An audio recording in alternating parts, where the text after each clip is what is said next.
कि prospecting is just nothing, it just transfer of believe, enthusiasm, faith from you to your prospect.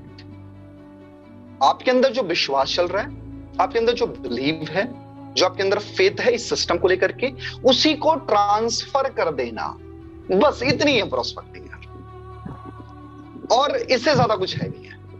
आप सोचो ना कि आप जो मेटाफोर्स को लेकर के आपके अंदर जो विश्वास है, जो फील करते हो कि आने वाले 1 महीने के अंदर, 2 महीने के अंदर मैं भी 1 लाख 2 लाख रुपए कमा सकता हूं, या फिर मैं भी है ना रिच बन सकता हूं, मैं भी एक स्पीकर बन सकता हूं, मेरी भी पर्सनालिटी भी ग्रो करेगी, मेरे पास भी घर होगा, गाड़ी होगी, वर्ल्ड पर जो भी सारी चीजें हैं, बस उसी बिलीव को तो ट्रांसफर करना है।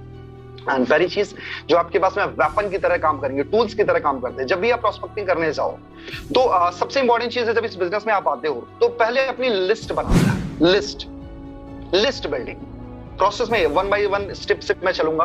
आप चाहें तो लिखते जाएं और चाहे नहीं तो बिल्कुल लिखते जाओ आप, है ना। लिस्ट बना लो आप। और मेरे दोस्त, अगर इस बिजनेस में सच में पैसा बनाना चाहते हो ना, सच में पैसे बनाना चाहते हो, तो आपके पास में कम से कम इनिशियल पीरियड में 300 लोगों की लिस्ट होनी चाहिए। दोस्त हमेशा याद रखना कि इस बिजनेस में एक रूल चलता है, मैन, MAN, मैन फॉर्मूला हमेशा याद रखना।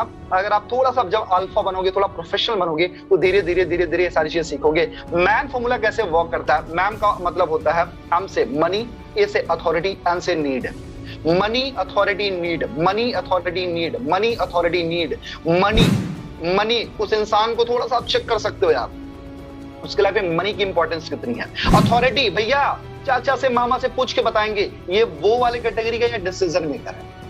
हमेशा याद रखना, क्या उस कैटेगरी का है कि आपने पूरा प्रेजेंटेशन दे दिया और उसके बाद भी फाइनली बोला सर पापा से पूछ के हम बता रहे हैं, अभी तो हम डिसीजन ले ही नहीं सकते, अभी तो हम बच्चे हैं ना।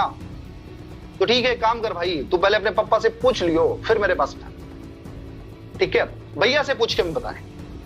सो मनी, अथॉरिटी, नीड, एक्चुअली इस बिजनेस की नीड है क्या? राइट। सो मेरे दोस्त, अपनी लिस्ट को कैटेगराइज करें कि your confidence should be high. आपका कॉन्फिडेंस बहुत क्लियर होना चाहिए। आपका कॉन्फिडेंस भाई 7वें आसमान पर होना चाहिए। एक बात को हमेशा याद रखना कि प्रोस्पेक्टिंग के लिए रामबाण चीज है। कॉन्फिडेंस के बिना प्रोस्पेक्टिंग हो ही नहीं सकती है। अगर आपने इनवाइट भी कर दिया तो गेम ओवर है, वो नहीं आएगा ही नहीं। अगर आएगा भी तो हो सकता है आपको वो वैल्यू ना दे पाए। Right. Your confidence should be high. आपका कॉन्फिडेंस बहुत ज्यादा हाई होना चाहिए। आपके अंदर एंथुसियाज्म और एक्साइटमेंट होनी चाहिए। जब आप प्रेजेंटेशन दे रहे हो, मतलब उसके लिए इनवाइट कर रहे हो, आप बोल रहे हो, एक्सप्रेस कर रहे हो, आपके अंदर एक एक्साइटमेंट होनी चाहिए कि मेरे पास में अल्टीमेटली आपके जो शब्द हैं, आपके जो वर्ड्स हैं, आपकी जो कम्युनिकेशन है, पता क्या रिफ्लेक्ट करनी चाहिए? मेरे पास में ऐसा कुछ है जो तेरी लाइफ को पूरी तरीके से बदल सकता है। मेरे पास में ऐसा कुछ है जो तेरी लाइफ में 360 डिग्री चेंजेस लाएंगे। राइट। एंड तीसरा पॉइंट मेरे दोस्त, है ना, अगला पॉइंट है बी इन हरी। जो आपकी प्रोस्पेक्टिव बहुत लंबी नहीं होनी चाहिए, बड़ी फास्ट होनी चाहिए और उसको लगना चाहिए बड़ी जल्दीबाजी में है, बड़ी जल्दीबाजी में है। और हमेशा याद रखें कि अगर वो आपका फ्रेंड है, अगर आपका फ्रेंड है, कम्युनिकेट करते करते जब कॉल एंड होने वाली हो, लास्ट के 2 से 3 मिनट में ही इन्विटेशन दी जाती है। तो जब तक प्रोस्पेक्टिंग करो, डोंट टॉक अननेसेसरी, कुछ एक्स्ट्रा बात ही नहीं करना है। किसी टॉपिक पर, किसी धर्म पर, किसी समुदाय पर, किसी पार्टी पर, किसी भी चीज पर कोई डिस्कशंस नहीं करनी है।